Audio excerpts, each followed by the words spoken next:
Usually I open these episodes by saying a little something that sets the tone for the conversation and the movie we're covering.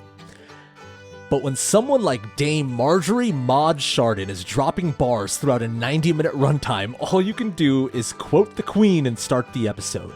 So all I have to say is, it's best not to be too moral. You cheat yourself out of too much life.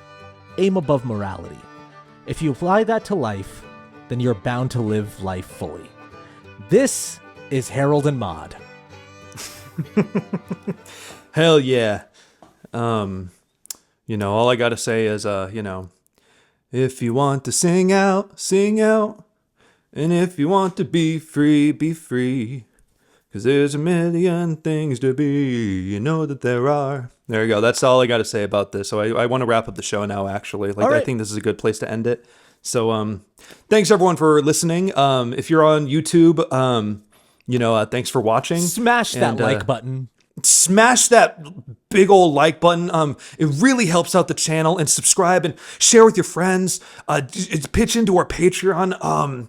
It's just like, just tell me what to do and I'll do it, Yeah, tell me what to do and I'll do it. Exactly. That's why Chris and I got into YouTube. We just want to tell people, tell me what to do and I'll do it. We're just the dancing monkeys for the digital age. Can I say something that has always kind of weighed on me a little bit? Whenever you sing in front of me, I get very uncomfortable and I don't know what that is. I think it's an insecurity thing because you can't sing. Yeah, that's probably it. I just wanted to kind of be blunt and hit it on the head. Well, there you go. I don't need to go to therapy anymore. I think let's do this on the podcast. I'll just kind of tell you, why am I feeling this way? You're like, it's this. And I'm like, all right, cool. Well, I mean, that solves the problem immediately, right? Now you're no longer going to be uncomfortable whenever I sing. Nope. Problem solved. Yeah. So I just want to say, even when you were started singing now, which you were doing a very sweet thing, quoting a very sweet Cat Stevens song in this movie that means so much to you, when we'll talk about that, I was like, oh God, okay, when is it over? I don't know. And I know it's fucked up, and I'm acknowledging that. I'm just and when you do it in real life too, I'm just like, oh my God, why am I feeling this way? So that actually makes sense. Not to totally derail this, but whenever we would drive in a car together, you're not one to just enjoy a song that we like that comes on the radio where it's like, oh, hey, everyone bumped it. You like to kind of just chat when I really like a song that comes on. And I felt that before, where I'm really trying to vibe to a song and you just start a conversation while I'm listening to it. I think around you, I feel uncomfortable singing, which is crazy because you're my best friend. But I think you have such a I'm not saying you have an angelic voice, but you can sing fairly well. And I can't. I don't have a good voice, and I just do not feel confident enough to just be like, who cares if I don't? I'm just going to sing to have fun, even though I know you're not going to judge me, but whatever. Well, in the words of Maude, I actually don't remember the exact quote, but everyone should, know music. It's the sound of the soul, or I forgot what the exact quote is, but, I do think that, I think people should be able to express themselves through music in some sort of way, Well, what a great way to start the episode. Welcome to Movies That Changed Us. I'm Altaf. And I'm Chris. And today we're going to talk about how Harold and Maude changed us. And if you're listening to this on Spotify or wherever you listen to our podcast, know that you can also watch us on YouTube at Movies That Changed Us. And we do have a Patreon, folks. If anyone wants to support the show, you can go to patreon.com/movies that changed us, where you can get access to ad-free podcast early access, along with our exclusive bonus show called Movies That Played Us, where Altaf and I make exclusive bonus games for each other, custom. And, we've done, specific things like guess the movie Beard, as Altaf loves when I say it. We've done... Well, only because it's the first episode we've done 16 of these, and you're just burned in my brain. But we've done Guess the Movie Drink. Last time we did Guess the Movie Explosion. We did one with TBR Schmidt, another reaction channel called Guess the Movie Baby. And Altaf made a game for me this go around. We're going to record it after we're done with this podcast. I don't know what the game's going to be yet, but he's about to tell me. The game I made for you is Guess the Movie Shoe. Oh, that's going to be tough. I'm going to suck at that. That'll be fun. So go over to our Patreon to check out that game. Chris, before we talk about the movie, in each episode, we ask each other what art moved us that week. So what's a piece of art that moved you this week? Well, I just watched for the first time Thelma and Louise, and you know this. I told you off mic, but fucking badass movie, so good. It's directed by Ridley Scott, as you know, and it was cool seeing Ridley Scott do a movie that was just like in like the in deep South America. It takes place in like Arkansas and Arizona and Texas and all that, and it was cool seeing Ridley Scott do a movie that takes place in that, because I'm very used to seeing him do more like kind of, he did like Gladiator and Alien, these kind of outlandish fantasy sci-fi places. And it's cool seeing him do something really grounded in America. Yeah, just if any of you listeners have not seen Thelma and Louise, like 100% watch it. It came out in 91. It's pretty much like a pretty perfect movie. Yeah, so I haven't seen it. What prompted you to watch it? My mom has wanted me to watch it for a very long time and is like constantly giving me shit for it over the past like decade. And so at one point we just had some free time after dinner and she was like, you guys want to watch Thelma and Louise? And I was like, sure, because I hadn't seen it before and I knew I wanted to. And yeah. So I'm just going to say this. Chris was telling me that he was watching it when he watched the first half of it. And I told him, I was like, the only thing I know is that there's a shot at the end where, like, I know the final shot. I don't know what happens at the end, but I know that final shot where they hold hands. At least I think that's the final shot. Okay. And Chris told me the cast of it, and he told me the basic premise, and he told me the cast. And as he started reciting the cast, I started getting more and more excited. So he was like, so it stars Gina Davis and Susan Sarandon. And I immediately was like, did your TV burn up? Just like, that is like already the hottest cast you could have. And then he was like, yeah, and then like, Harvey Keitel is playing the FBI agent that's like after them. And I'm like, Jesus, man. Like I it was almost as if I had an orgasm right there. I was like, that's like unique. Oh yeah, and then it got even worse. And then I was like, and it has like 1991 Brad Pitt, 1991 Michael Madsen. It's like good looking people all, and it's in the South. So everyone's like hot, like literally like a thin layer of sweat over all the characters. Yeah. So it's a big blank spot for me. So I definitely need to check it out. Yeah. Yeah. Piece of art that moved me this past week was a album by Hayley Williams that came out last month. I think it's called Ego Death. Well, I have it written down here. It's Ego Death at a Bachelor Party. And Chris was recommending it to me last month. And he was like, yeah, it's really good. It's like kind of devastating. It's a real, like, now that I've listened to it, it's a real sad girl album, which is in the best way. Like, in like the most Hayley Williams way, which is it's so much fun to listen to as well. Like, it's also such like a banger, but it's very sad. And that's kind of like, what else do you want in art? You want it to be entertaining and also honest. And I've listened to this album like 4 times all the way through now. Oh, that's awesome. Yeah. That's always the best feeling, is when you find a new album to put on rotation. And I don't listen to new albums on repeat that much. So that tells you a lot, so. Yeah, I mean, Hayley Williams has always been an amazing songwriter when it comes to being vulnerable and expressing herself. I remember I was really, really profound, because like I was kind of late to the Paramore train. I wasn't following along when Brand New Eyes came out, or like, even their self-titled album. I really got into them with After Laughter, and it made me go back and check out their other stuff. But I remember After Laughter gave me that feeling too, of like, it has this fun, bubbly Cyndi Lauper pop noise, but the lyrics are so sad, but there's such an intention behind it, where it's like, it's about like the front people put on. Even the title After Laughter is literally supposed to represent like the face you make when you're done laughing, when the smile fades away. And so with that being said though, yeah, like I've always admired her as a songwriter. So I was really excited that she wrote new music. Have you listened to it all the way through, that album? I listened to like 3/4 of it. I haven't finished it yet. I haven't made the time to properly listen to it, because when it came out, it was like, I told you about this, but it was like a bunch of singles. It wasn't like in any particular order as like one album. It was like a bunch of little individual songs that she dropped, and people had to like unlock it using her company Good Die Young, because they got like some sort of deal where they got a code that they can use on her personal website to unlock the album. It was really interesting. Oh, weird. Yeah, no, I came across it as like a regular album. But yeah, really good. Really enjoyed it. I was actually there because like you and I had already become friends by the time After Laughter came out, but it was early in our friendship, and I remember seeing you go through like that, like, oh God, I'm listening to Paramore all the time. This new album is great. But yeah, well, Chris, I Harold and Maude is a big movie for you, so I'm excited to hear, how did Harold and Maude change you? Harold and Maude has been part of my general movie orbit since I was probably like 13 years old. It's my stepdad's favorite movie of all time, and some of his own personal items and Wi-Fi passwords and all this stuff have kind of been around Harold and Maude, so it's just been in my brain a little bit too since I was a kid. It's also one of the first screenplays I've read, and I think I if I recall correctly, I want to say I read it before I actually watched it too.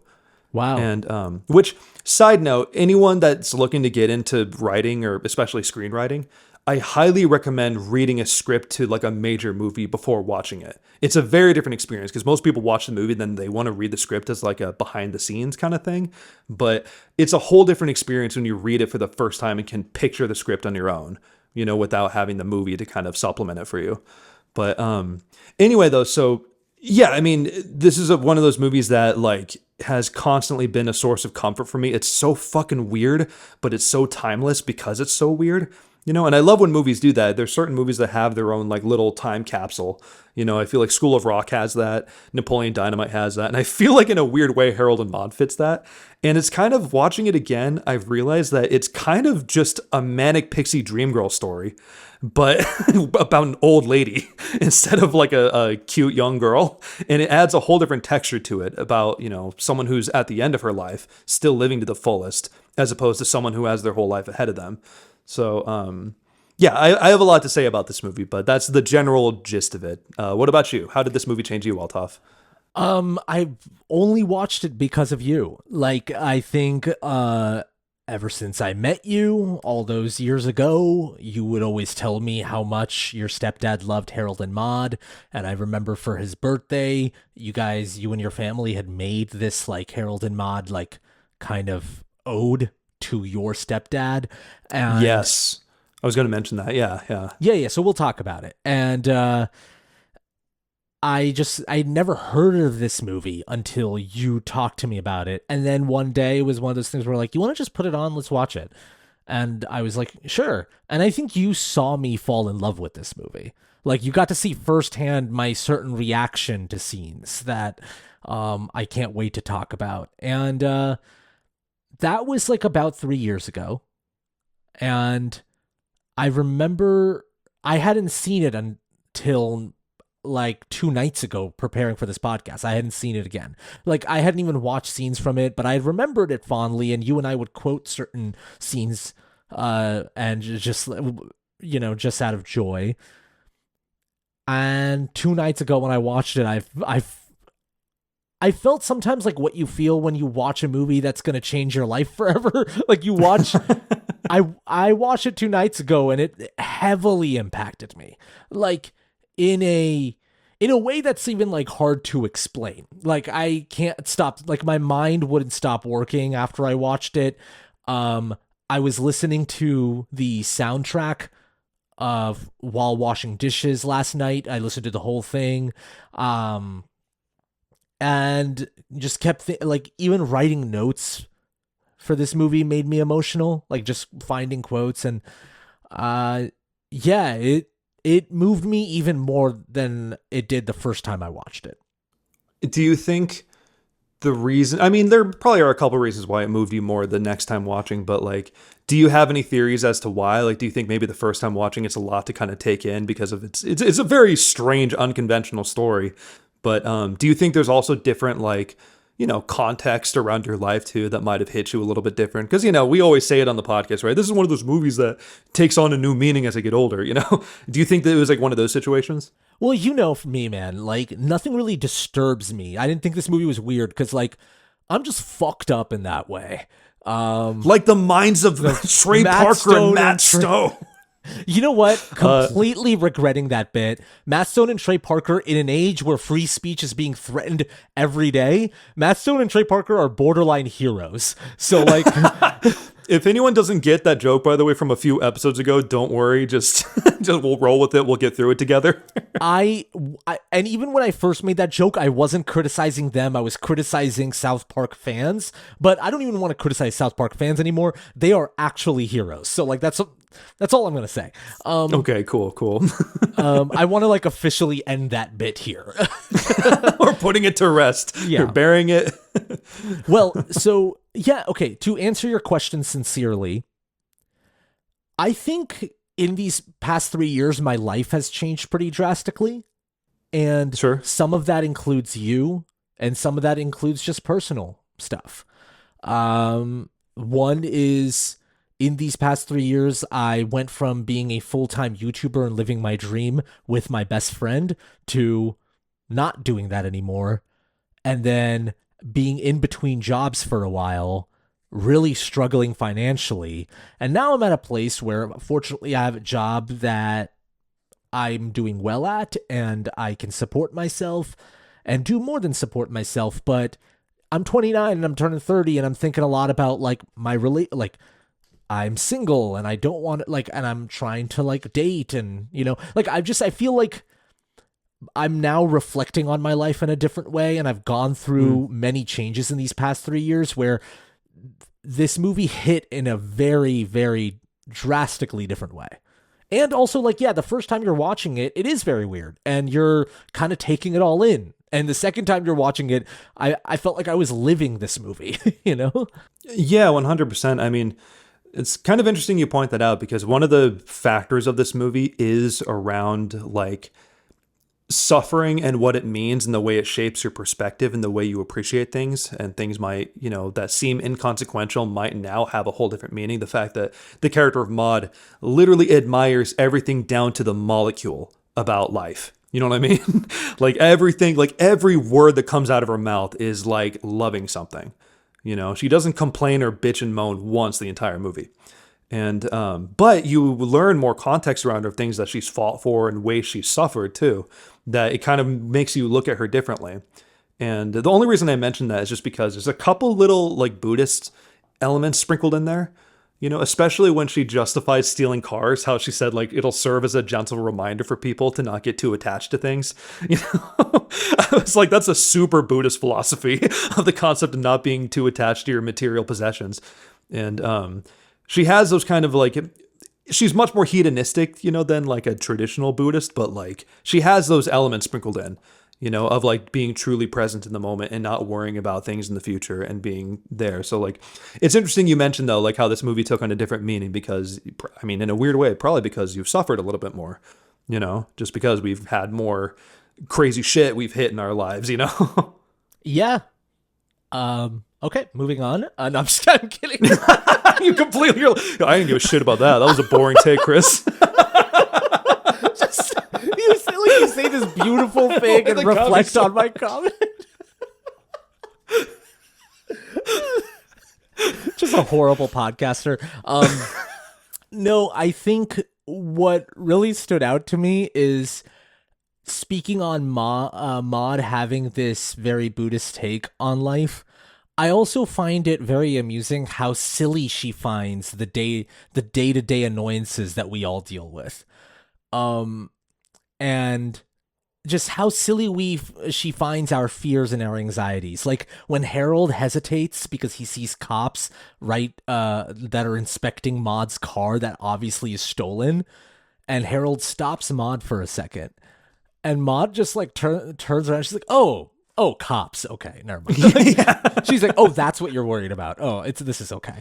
And I mean, you obviously later learn why like someone like a local police officer doesn't bother her as much. But it is kind of just very, it's so entertaining to watch Maude do that, because that's my whole thing with this movie. This type of character could be so annoying.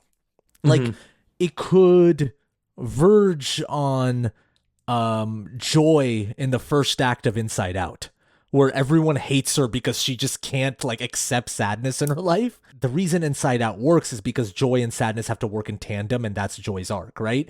And I think with Maude, honestly, I think what makes her character work so well, aside from, you know, saying things that we've all felt and Maude is like making subtext text, is also because of Maude's like perspective. She lives life very dangerously, and that's very entertaining to watch. Like she drives like Frank Drebin. Yeah, exactly. And Annie Hall. Oh, exactly. And she's chopping down trees. Her interactions with the police officer, played by Tom Skerritt, who also played Dallas in the first Alien. I just want to point that out. I just thought that was great. I looked it up, but that's so funny.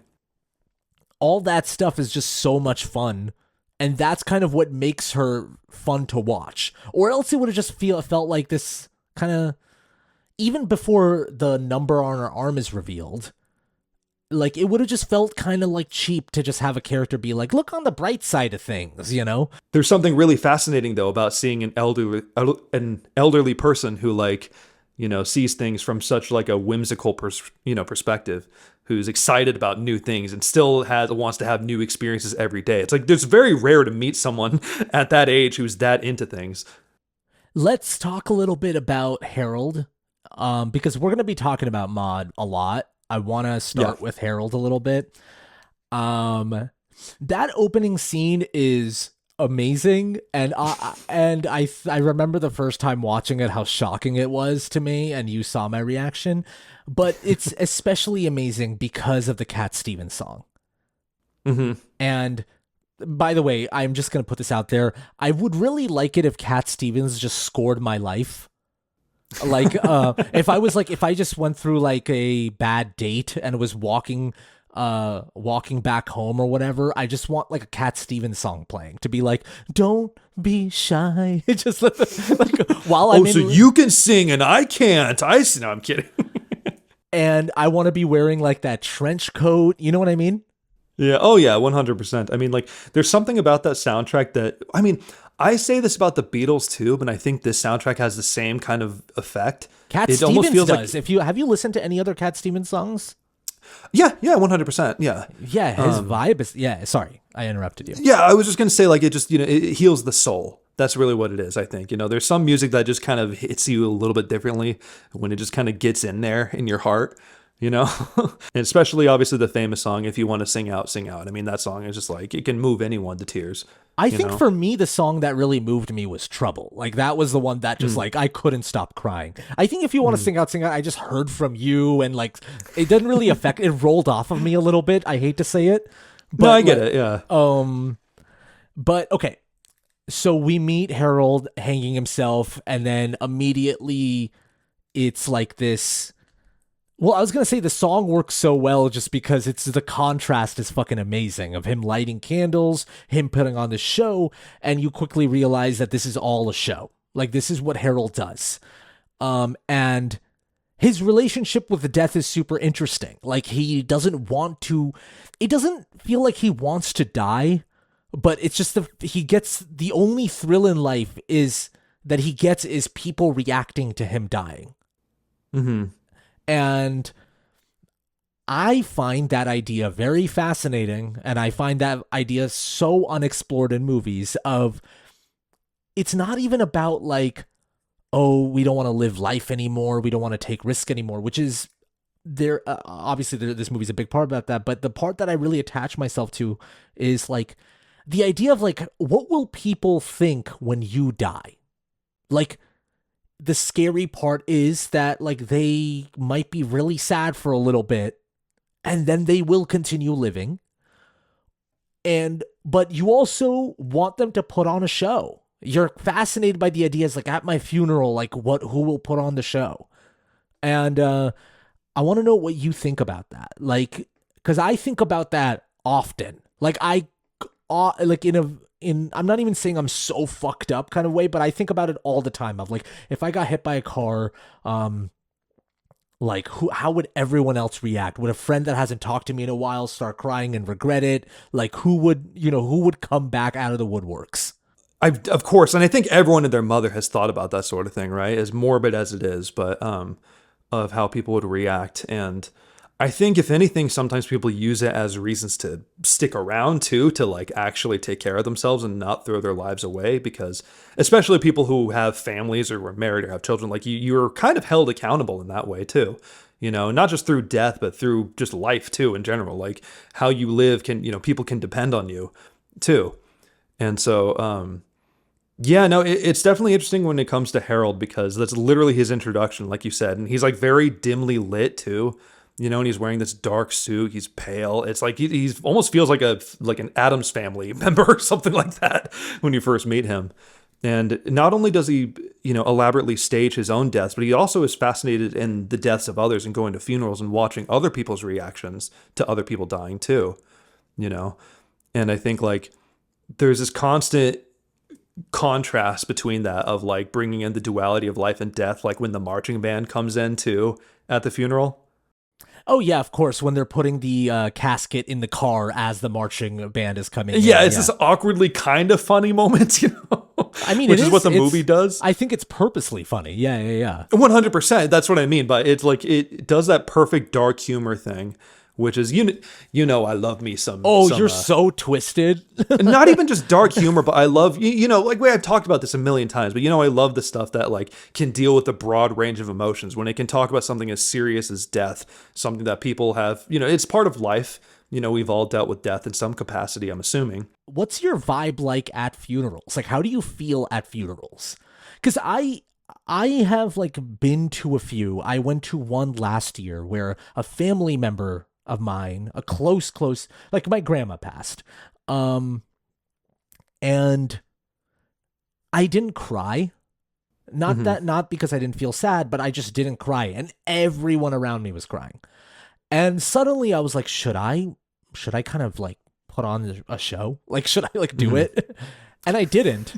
Put on a show. But, I like the way he's phrasing of that. But I'm not saying that everyone around me was putting on a show. But that's how I thought about it, of just like, I should do something, right? Like I should like kind of struggle to talk, but obviously I didn't do any of that, but that's kind of what went through my mind. And I want to ask you. You're talking about the insecurity of wanting to like fit in kind of thing, like almost like you don't want people to think you're cold or not feeling anything while you're there. So you wish you could kind of express it in an external way so that way they can understand that you are sad about it kind of thing. Yes. Yeah. Just making sure I understand what you're saying. Chris is just my therapist today. No, so I want to ask you, like, how do you feel? And like my original question of do you think about how people will react when you die? Yeah, like I said earlier, 100%, and like, sometimes for me that I don't like thinking about it. You know what I'm saying? Because I think I'm not a religious dude, so I have a lot of anxiety around death. You know what I mean? I don't always like thinking about like what happens after. That's the stuff that freaks me out, is like the idea of the world keeping on turning and I'm not going to be around to see it, In regards to how I feel at funerals, I mean, the last one I went to was a couple years ago. It was to someone related to someone close to me. Or not related, but, someone close to someone close to me, who I was close to as well by proxy. And yeah, I mean, that was my first funeral as like a grown man, because the funerals I went to before that, I was a teenager. And I think my emotions were a little more rounded out. I think I had a better grasp of like, my, relationships and who I was connected with and what it means to lose someone. And so, yeah, I mean, I cried pretty good at that funeral, I remember, this is kind of a side note, but someone played a song and they did their own rendition of In My Life by the Beatles. Dude, fuck that. Fucked me up, right? Like I could not keep my shit together. And I was sitting right next to that person's spouse too while that was happening. And it was very heavy, So yeah, I mean, like I think everyone it's weird, but I think everyone absentmindedly thinks about like kind of, it's important at a funeral to kind of let your walls down and to kind of, just feel what you need to feel and no one can judge you. But I think we all kind of have that a little bit of like, okay, I don't want to overdo this. I want to make sure, like I'm not stealing the attention. I want to, I don't know. At least I don't know Yeah, about you, but I thought no, of that you sort of don't want to thing. be the Italian mom in a black veil, just being like, Exactly. So, yeah. Well, let's talk about the meet cute, which is like I think I I'm thinking about texted. your text to me, what you sent me. Do you want to share it? Do you want me to? I'll share it. I texted like I was watching the movie, and the first image you see of Maude is she is watching a funeral that Harold is also crashing, and they're outside the cemetery, and she's watching it from afar, and Harold like notices her, and she's like sneezing and also holding an orange, and like it's just like, he looks across the cemetery, sees a really weird old lady, and I texted Chris a picture of my TV when that image pops in, the first image of Maude, and I was like, when you see a fine ass baddie across the cemetery eating an orange. I But know, right? I mean, it's beautiful that they have their meet cute at like this at funerals. Like they and Maude is kind of like the one that makes the first move by being like, "Hey," and she kind of does like a finger wag at him, and he's kind of like, "All right," and then she just like shoots her shot and moves up to him. Licorice? Is it black licorice? Yeah, and she's like asking Harold, and he's like, I think 80's a good age, right? Like, cause at 85 you're just pushing it. Like, Yeah, you're just counting the days at that point, or whatever she said. like everyone always talks about live life like it's your live every day like it's your last day, but Maude is actually doing it. And that already is an exciting thing to watch on screen because that is aspiring. Like you want to aspire to that, right? But also what I find so endearing and what works as a romantic movie is she doesn't look at Harold's like weird eccentricities and fascination with death with an ounce of judgment. But that's kind of what you want in a soulmate. Someone who's just like, I got you. I don't think everything you're doing is the right, but I get it, Oh, 100%. I think like in a broad sense, Harold, to me, in my interpretation, exhibits signs of like, high functioning depression, obviously.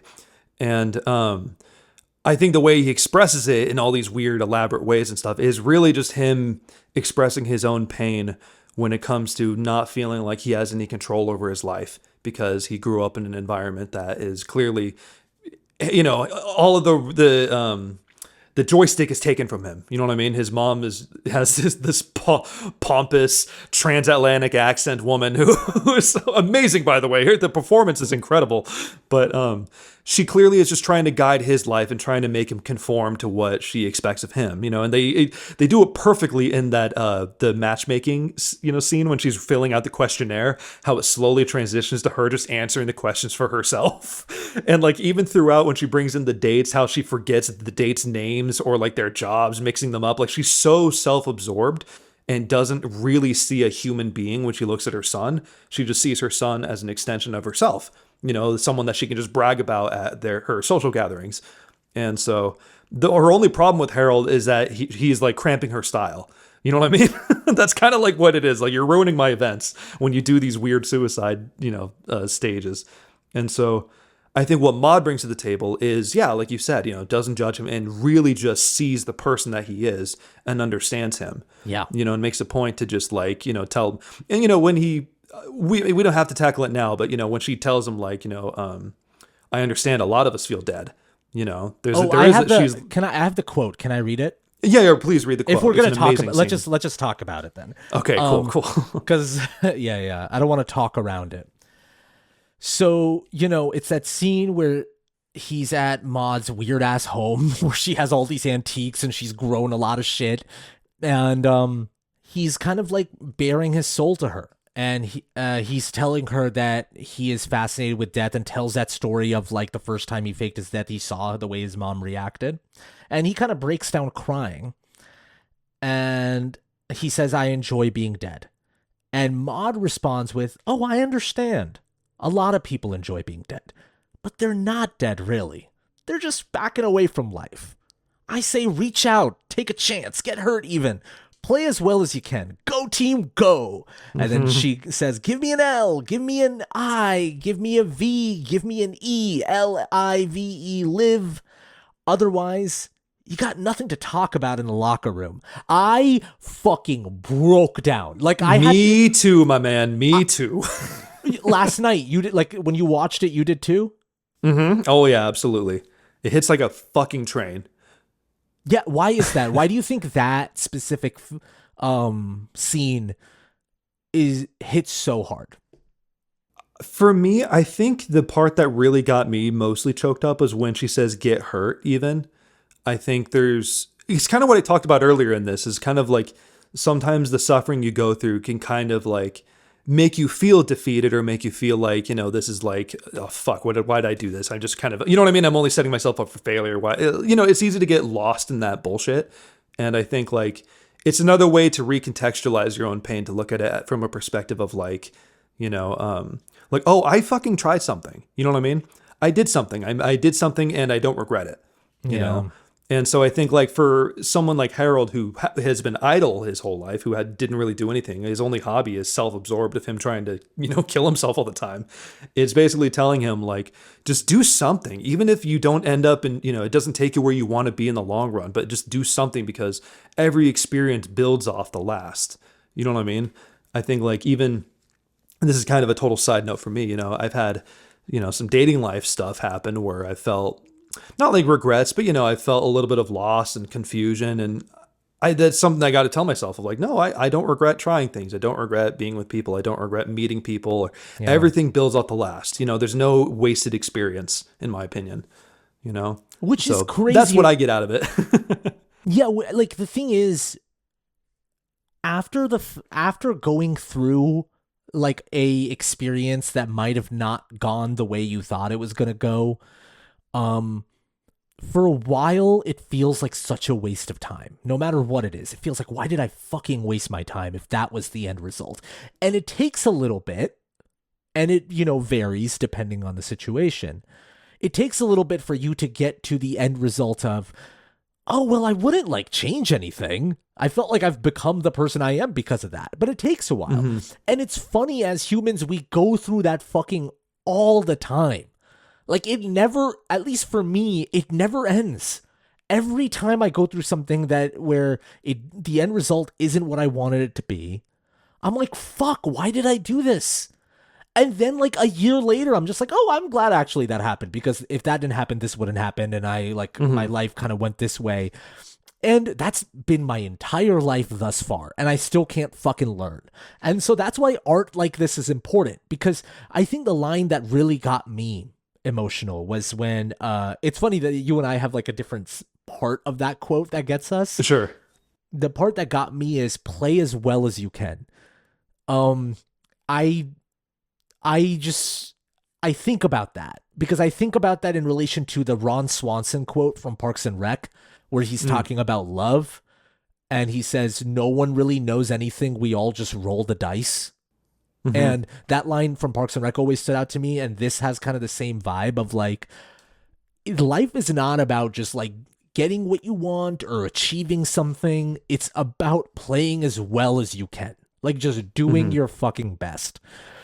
And yeah, I don't know. It's I think like it also hits harder now for me, maybe because I'm thinking a lot about like the culture we're in like this world that we're living in, which is so much about like the people that like run this fucking country or run this world have lived their lives based on, you have to fucking win. That is the end result. The end result is winning. And if you can't win, it's not because of your circumstances, it's because you're a fucking loser. You didn't work hard enough. And Maude's perspective of like, play as well as you can. I mean, that's at the end in your deathbed, that's what you got to ask yourself. Did I play as well as I could, Yeah, 100%, I do like that the movie doesn't really, it doesn't really give a shit about like where Harold's going to end up in terms of like, is he going to find a job that makes him happy? Is he going to meet a woman that he loves, etc.? It's more about like you said, he's going to go on that journey to even try, which is kind of like what we all want to do for ourselves. It's easy to get lost in the kind of the complacent in what society expects of us, even if it's robbing us of our souls in the process. Yeah. Um, I just want to say, I find it so funny that every time, like, we cut back to Harold with his mom, it feels like he's in a court hearing. Like, Yeah, so it's like, Harold, it's time we decided to do, like, it's like a new punishment of the day. yeah, and like the way it's shot too, it's like these overhead shots with dramatic lighting, and you're like, oh God, get me out of this. And then whenever it's like him with Maude, it's like just so warm. Something that's like really fascinating about this movie is that it's like it was shot in San Francisco. Oh, interesting. I actually, I never knew where it took place or where it was shot or anything. I never cared, which is cool that the movie did that, but But I never thought about that. It feels like such a British movie. Like with Yeah. especially the scenes with the therapist and the priest, like those scenes feel so British, almost like Monty Python-esque, even like the way they the humor. And I just found that so interesting. Like this movie feels kind of timeless in that way because yeah, it was shot in America and has Americans in it, but then it also has the mom speaking in an extremely transatlantic accent, and this relationship between those two is so fucking weird that it just doesn't feel like it's even in our world. Like I think you mentioned very wisely the like movies like Napoleon Dynamite, where it feels like, oh, you're in another space, you know? Yeah, I want to say I could be totally wrong in this, so cut this out if this isn't correct, or just add in a little voiceover correction. I don't know, however we want to do it. But I want to say Wes Anderson cites this movie as like an inspiration too. Oh, I mean, I wouldn't doubt that. This totally checks out, doesn't it? Like it seems like very much up his alley. This type, like you said, this kind of storybooky kind of space where there's a lot of big caricatures, but you understand the feelings that it's giving you. Even if it's not like realistic, but it's like you understand it's a caricature. And I think Wes Anderson, like misunderstanding or that gets thrown around is that like he just likes his dollhouses and he likes his sandboxes, and this looks like the most Wes Anderson movie ever, with the AI generated, like put the actor in the middle of the frame kind of mock-ups that people do. But a lot of his movies deal with what Harold and Maude deals with, which is, what do we care about? Life really sucks. At the end of the day, let's just reconnect with the people that we love and try to, like, again, like Maude said, play as well as you can. Like, if you look at all of, like, Wes Anderson movies, they kind of have this connecting theme.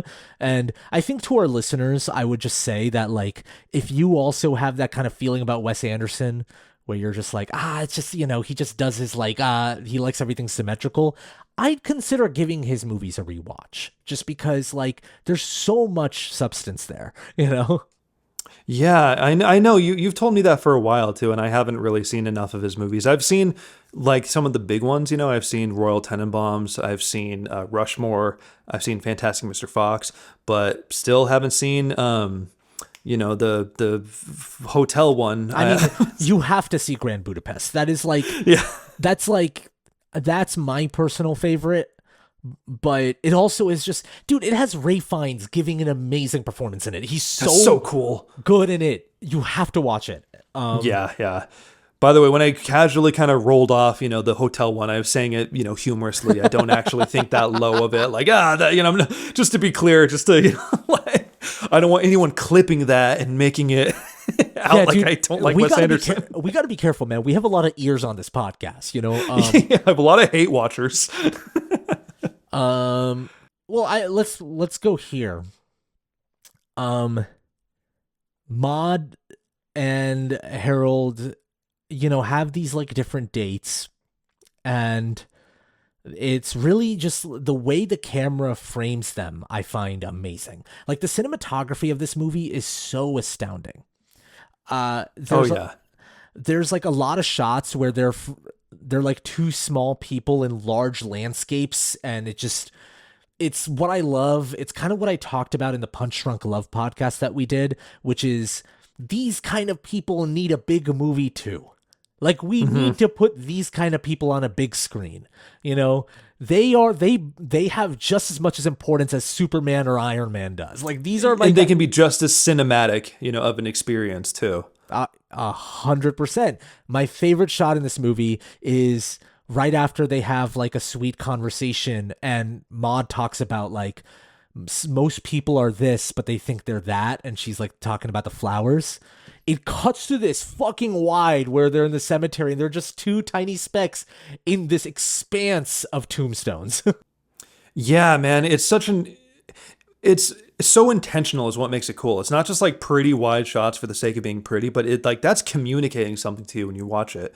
When you really see the grand scheme of life and death right in front of you in that single frame. At least you feel it, when you watch it, you feel like, oh fuck, there's a lot of dead people in the world. You know what I mean? In the way of like, I'm going to end up just one of those people, and what am I going to do with my life before I get there? At least for me, that's what it spoke to me about, Yeah. Of course, no, of course. I mean, like, and the movie's constantly doing that. Harold and Maude's first date is at like this demolition site. Mm-hmm.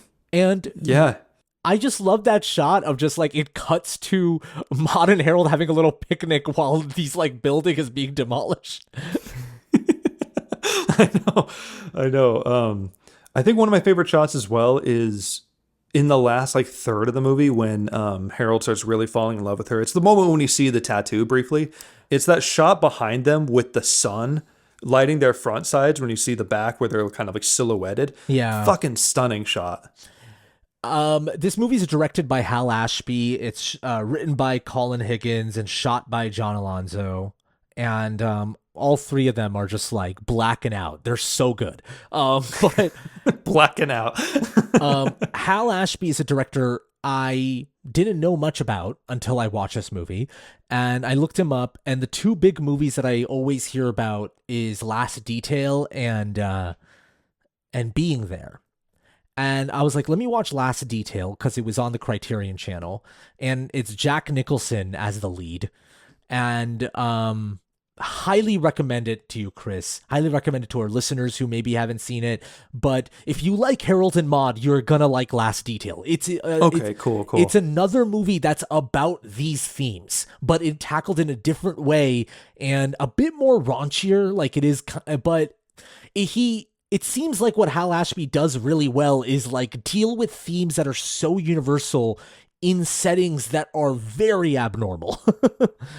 Yeah, I mean, I think like, I've talked about this a lot, in previous episodes, so I won't get too into it. But I do think that such like a powerful storytelling tool is to fully like embrace weird shit in a movie to tell really sincere feelings.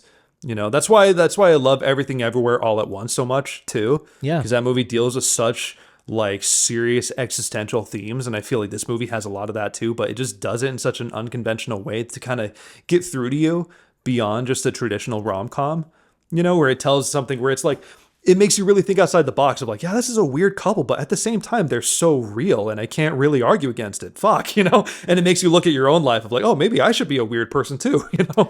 You know who else does that really well? James Gunn.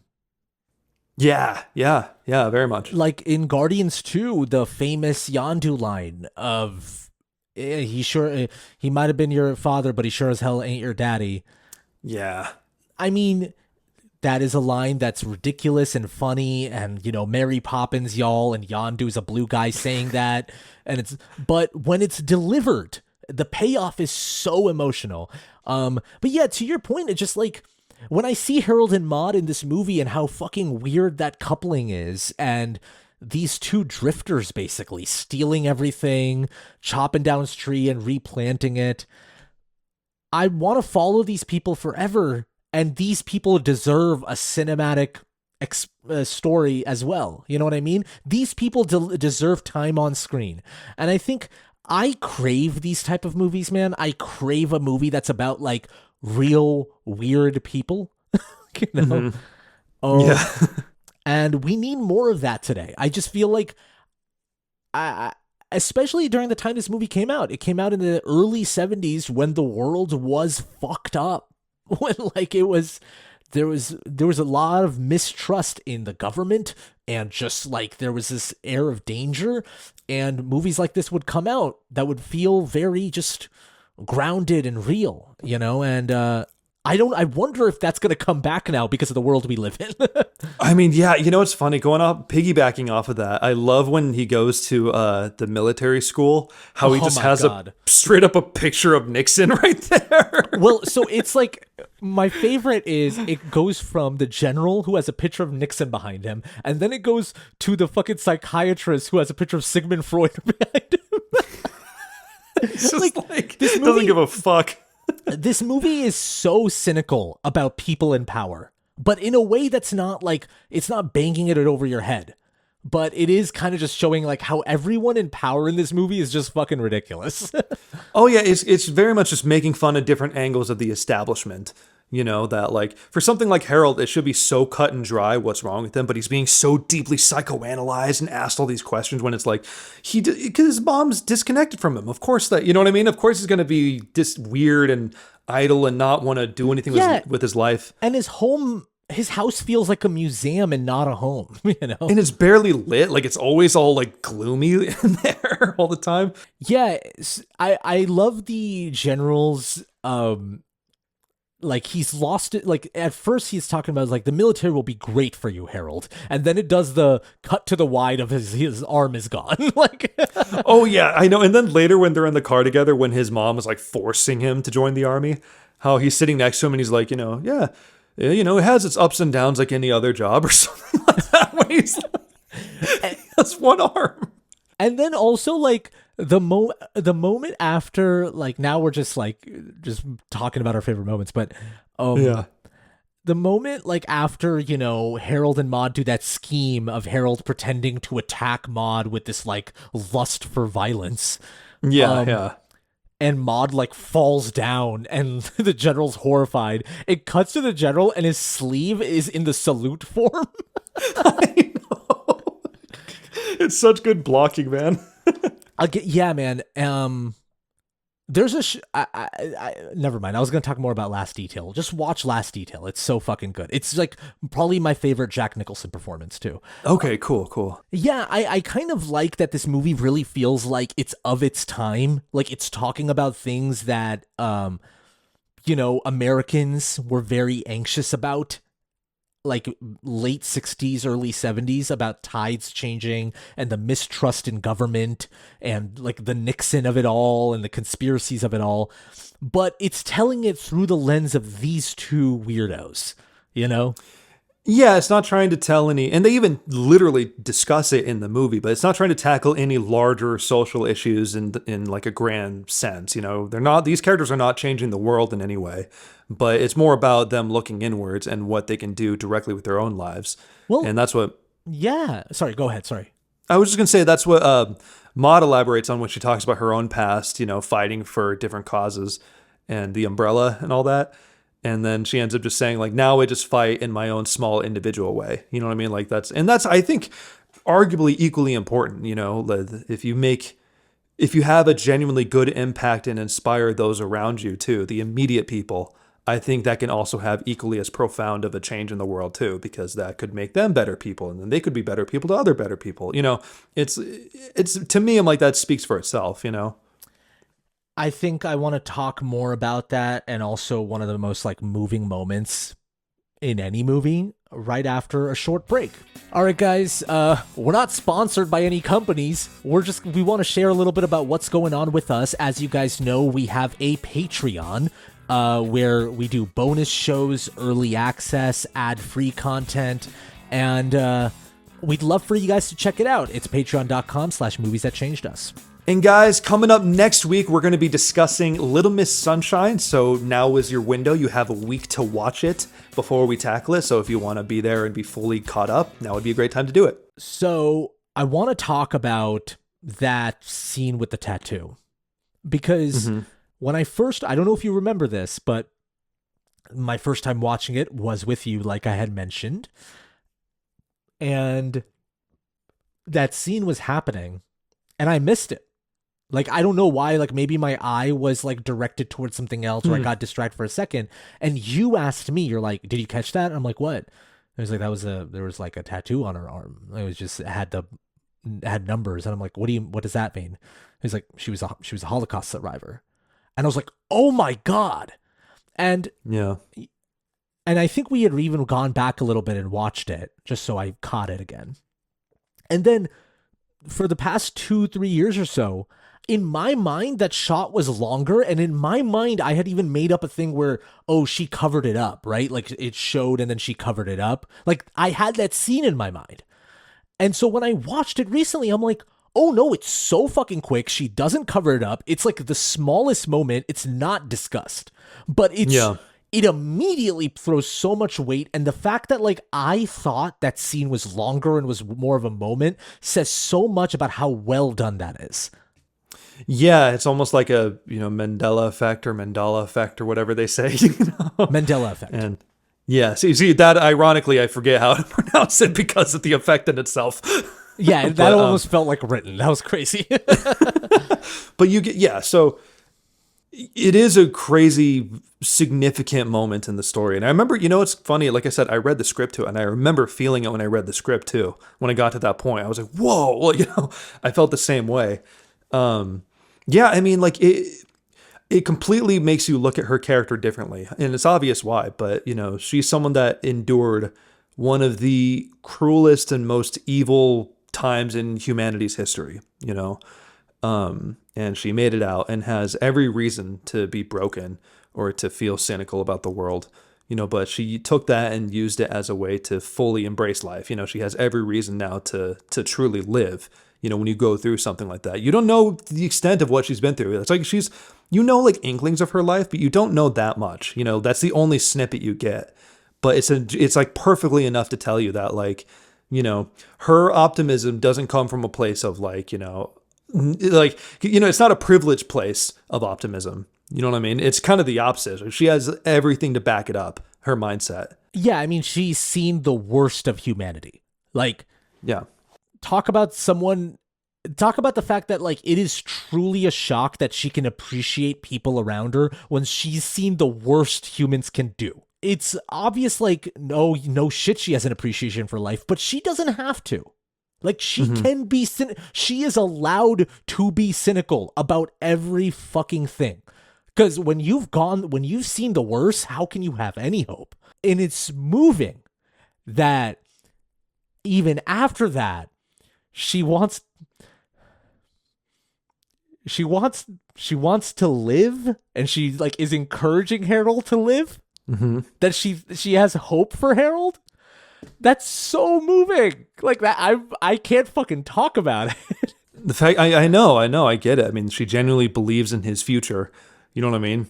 And she is perfectly content with the way things are going to end for her. You know what I mean? She's like perfectly satisfied with her life after all the shit she's presumably been through. You can only imagine, but she doesn't regret a thing the entire way through.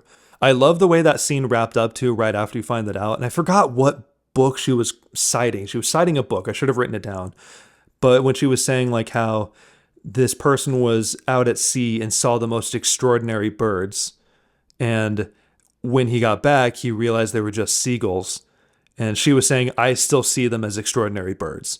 Like the fact that she still sees these fairly mundane things that we see all the time. If you're especially out in San Francisco or living along the coast, it's nothing to you, right? Seagulls, you're like, yeah, get the fuck out of here. Seagulls when they're eating little Snickers bars and whatever.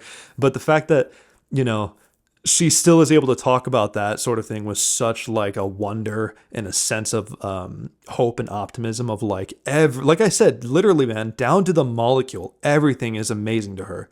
She has such a love for all things living. And so it's very easy to be moved and inspired by that sort of character, Yeah, I just, we talk a lot about, you've mentioned before in our one of our Lord of the Rings episode where we've talked about similar themes of like, optimism and positivity is a privilege, and it can be looked at that. And this is a person that did not come from privilege in any sense of the word. Yeah. And she can still look at life in a way that is astounding, Yeah, man. Do you want to get to the kind of climactic scene? Well, first I just want to mention, you know what? I'll mention this in the Shouties. It's fine. Okay, cool. Yeah, let's get to the climactic scene. Chris, you're really good at this, so I'm going to let you take the lead on this. I I'm a talker, but for some reason I have trouble remembering the exact details of scenes. So walk us through the birthday party. Well, I'm going to go a little bit further back. I'm going to scoot a little bit farther back. Harold and Maude sleep together. They fucking do. Do you remember my reaction to it? Oh yeah, you were so psyched. I remember even just, not to go totally all over the place, but like when you saw them start dancing together too. When you see that kind of dial turn for Harold in general too, he starts wearing brighter colors. Yeah. He sings, with her on the piano. Oh my God. When he starts singing, I was like, that was like another one where I'm like, I'm going to fucking cry. Yeah, dude. I know, right? Just, yeah. I was going to, that's included in my shouty. That's a pre-shouty for me. Okay. Yeah. But, yeah, they're dancing together and all this stuff. So they finally sleep together and he's like sitting there blankly. And the camera just slowly zooms back and you're like, oh, I remember your reaction. You're like, oh my God, they did it. Because you were wondering if they would actually go for it and do that sort of thing. Well, while they were dancing, I was like, they should fuck. Like, I hope they do. Like, I think I said that too. I was like, they should, because they have like legitimate chemistry. Like, it's not even and sexual tension too. Like the way Harold kind of gives this like cheeky little smirk at her. Like he's like really smitten by her. Well, especially when he's like caressing the art piece. Yeah. And like she kind of is like watching him do it, and then she's like, the pie is ready. And I'm like, oh my God, the tension. I could cut it with a knife. And yeah, so they hook up, and then Harold goes to his mom and just says like, Mom, I'm getting married, and shows the picture. And his mom's like, you must be joking. And he just says, I forgot what he says exactly, but he just struts away. Like he doesn't give a shit. You know what I mean? He's like, Maude changed his entire worldview. I don't want to insult. For the better. I don't want to insult any of the women I've been with, and I don't think they're gonna take this as an insult. But I've never had sex that good where I'm just like, I just gotta fucking marry you right now. Like, I know, man. I know. Okay, continue. So he very confidently strolls out in his leather jacket.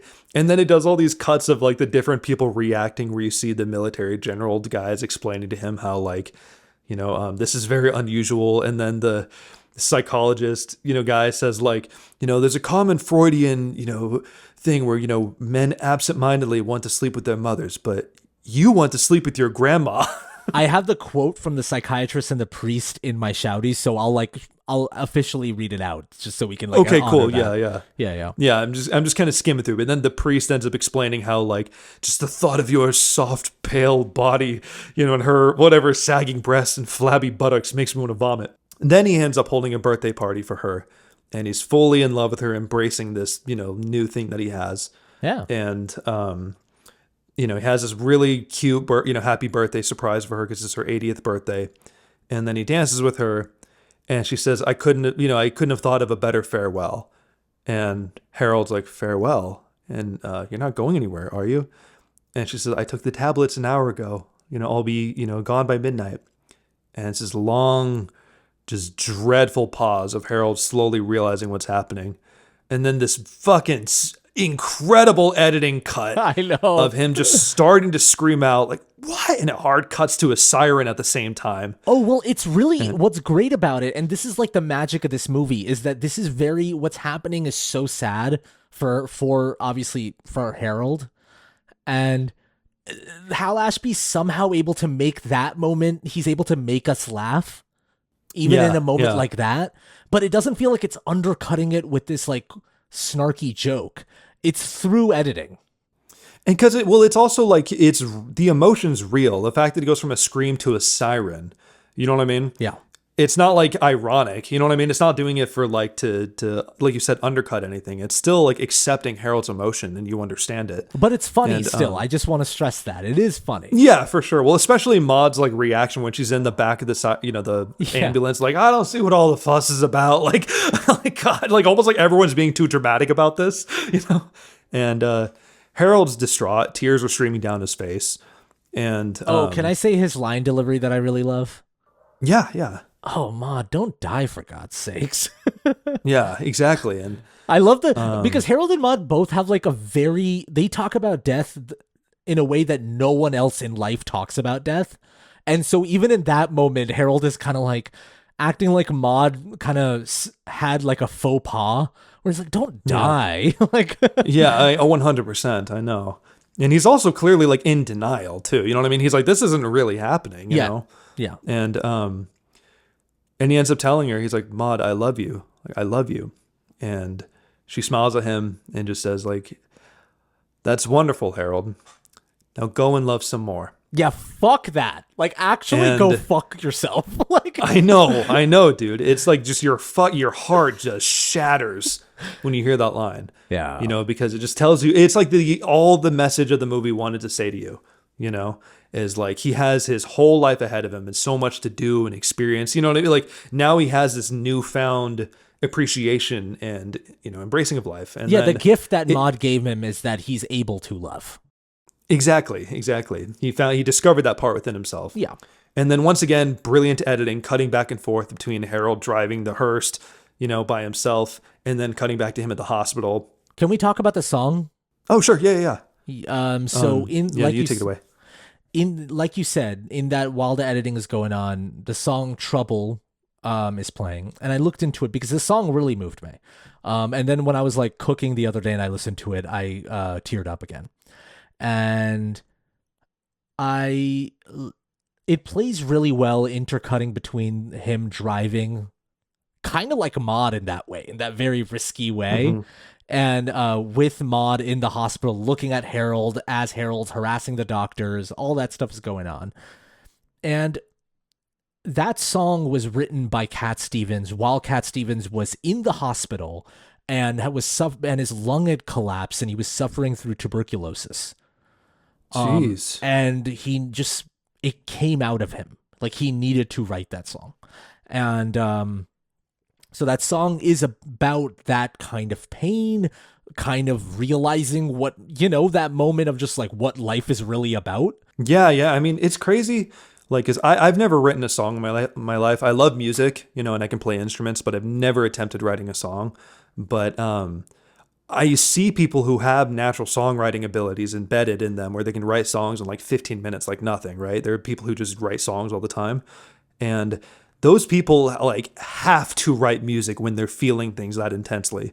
I hear about that all the time when I watch interviews and stuff where they're like, they're similar deal. Someone they know is like on the verge of death and they say in their interviews, like, you know, I have to write a song or I'm going to fucking explode. Kind of thing. Yeah. People have their own ways of expressing themselves, you know. I mean, the best story, I'll just say it really quickly. And then I want you to kind of describe like the ending, like 2 minutes of this movie. But my favorite story is Paul McCartney is on that carpool karaoke with James Corden. And he's talking about how he wrote Let It Be. Now, I gotta say, some of the things with Paul McCartney you gotta take with a grain of salt because that guy will just be like, yeah, we were just like sitting there and then I came up with Get Back and I'm like, okay, well, fuck you. Like, and it's like, yeah, then we just came up with Blackbird. And I'm like, okay, what the hell? You're not a human. But this story is really moving. He said that this was like the height of the Beatles where he was feeling so much stress of just the kind of fame that they had gotten that had not been seen before. Like that kind of mania just hadn't existed. He was obviously going through a lot of anxiety through that. And in his dream, his mom came to him. And his mom had passed away. His mom came to him and said to him, is like, son, just let it be. And the next day, he got in front of the piano and he started writing. And I don't know. And like you see in that moment in the carpool karaoke where Paul McCartney's telling that story, fucking James Corden's just like in tears. You cannot keep his shit together. And I'm just like, I couldn't talk to Paul McCartney without crying in general, but like that is an insane story. Oh, I know, dude. It's crazy. Okay, please continue. Let's wrap this movie up, man. So Harold's, he's ripping on the highway by himself, and he basically ends up driving his, which pre-Shouty again, his Jaguar hearse. You know, he drives it off the cliff. And when you're watching it for the first time, you think to yourself, like, oh, did he just fucking die? I thought he died. You watched me watch this movie for the first time. I 100% thought he died. Because at that point, you know, you're just thinking like, oh, well, he finally did it, you know? And, but I love that the movie didn't kill him off because in my opinion, that would have been a stupid way for the movie to end. because it would go against what the entire point of the movie is. And so the camera reveals that he is in fact alive, that he just drove his car off, and he's standing there wearing brightly lit clothes that are like flowy too. Do you remember how I reacted? What'd you do exactly? I remember you were excited about it. I actually put my hands up in the air. I was like, "Oh fuck yeah!" Like I was. Yeah, like, yeah. You know? And he has his banjo, and then he starts playing. If you want to sing out to himself, and then he ends up kind of skipping along, actually dancing to it while he goes off in the distance. So it's like basically telling the audience like he's gonna live. He has his whole life ahead of him now, and he's gonna embrace life. You know, as a final point about this movie, before we get to Shouties and write-ins, I just want to say that another reason this movie feels very British, and it makes sense that it was shot in San Francisco because San Francisco is always cloudy and windy, but also London is very like fucking cloudy and gray all the time. This movie has that kind of feeling of everything that looks it's a beautifully shot movie, but everything kind of looks drab, color palette wise. And I think that's great because Maude, through that, is finding the joy in life. Well, guys, we're now going to transition over to Shouties, where we talk about small moments in the movie that matter to us. First shouty I have is, I mentioned a lot of these. Maude driving like Frank Drebin. Insane how she drives, especially the moment that like I was fucking like dying laughing was when the cop stops her and she's like kind of annoyed and she's like, how long is this gonna take? And then she just decides to like, I'm just gonna leave, and she just like drives around in circles and just dips. I found that great. Oh yeah, for sure. Shouty to the amazing punchline after the third date when Harold stabs himself and then she stabs herself, to imitate Romeo and Juliet. And when his mom came out and was like, Harold, that was your last date. It was one of those things where it was kind of like I'll have what she's having, where you could kind of hear the audience laugh. Oh, for sure. The priest. I would be remiss in my duty if I did not tell you that the idea of intercourse, the fact of your firm, young body commingling with the withered flesh, sagging breasts, and flabby buttocks makes me want to vomit. Shouty to the perfect blocking when he sets himself on fire. Oh my in the God. background. Yeah. Like the framing of the shot is so perfect, where you see him just a little small out the window, perfectly between the little gratings on the window too. And right as like they're saying like, Harold can be a bit eccentric at times, and and then she ends up sharing this like funny story of like, he put his head in the TV and started doing the news.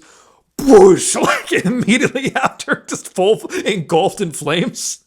So I know the fire one is great. Honestly, if this is your answer, then that's awesome. But I did want to ask you, do you have like a favorite Harold fakes his death?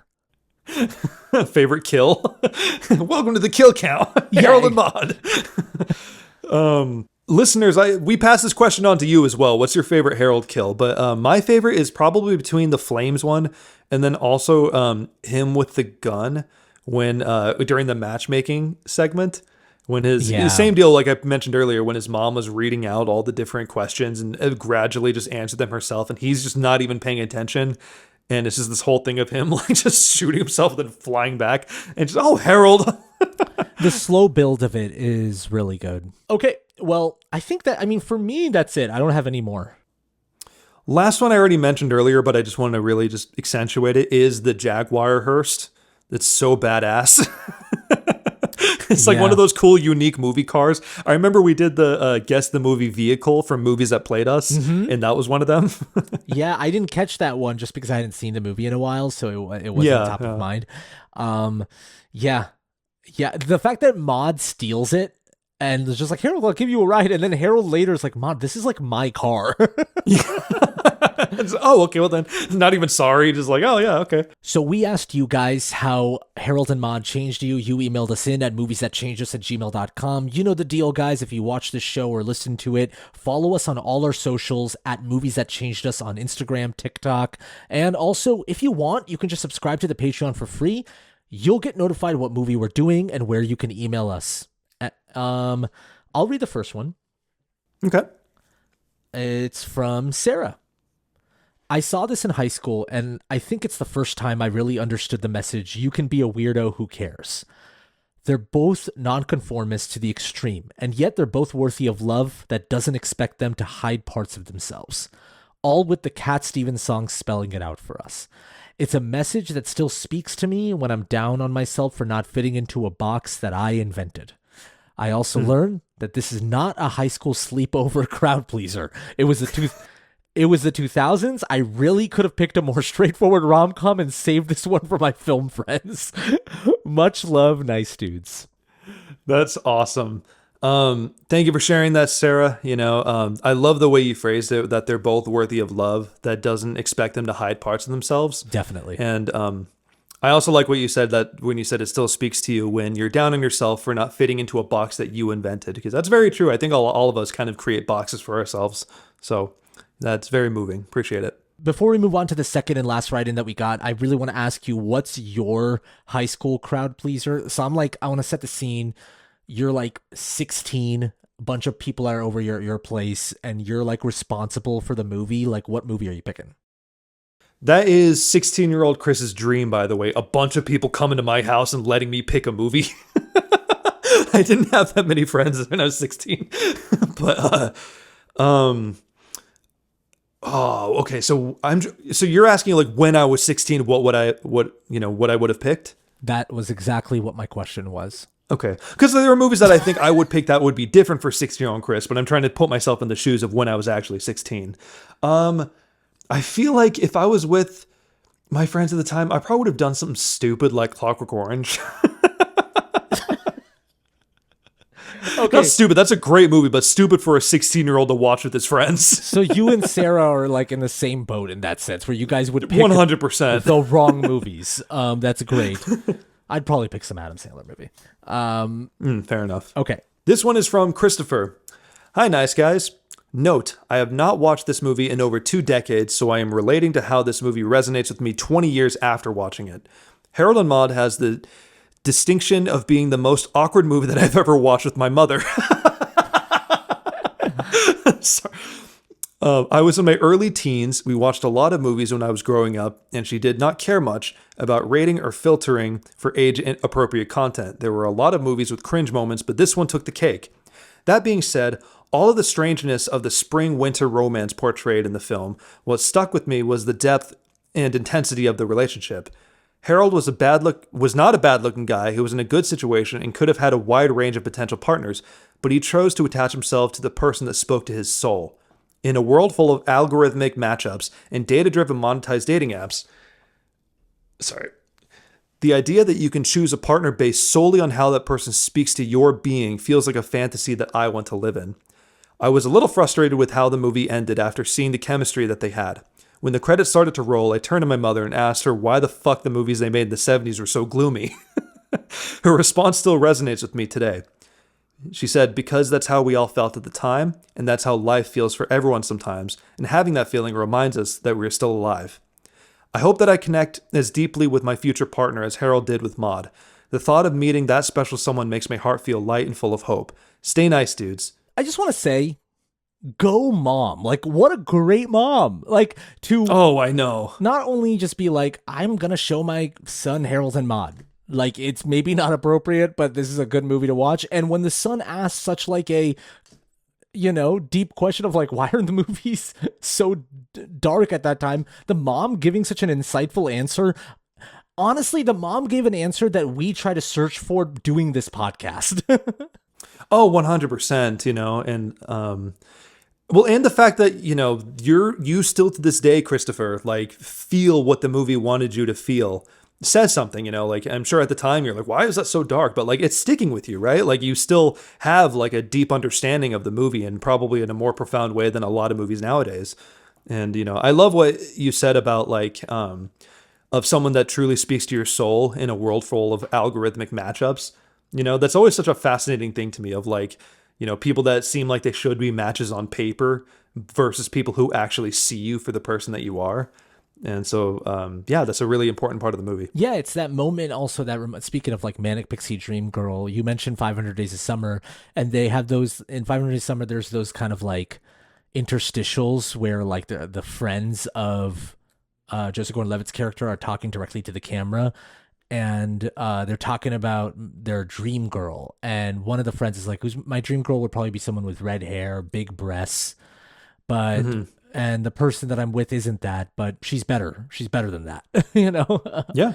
Yeah, there's something, when you really connect with a person, all the other hoity-toity bullshit of, materialism and appearance and all that stuff kind of melts away. And by the way, I just want to say to people out there, if you're a red-haired woman that has big breasts, no offense. Like, honestly, yeah, you're not our type. We look for more than that. That's in the soul. Just know that. Like, I don't want to stay out of my DMs, big-breasted redheads. Yeah, I just saying like, and I'll just say this: Chris doesn't fuck with it. I kind of fuck with it though. So, listen, like muscle mommies, goth mommies, stay away from me. I really don't want you. Okay.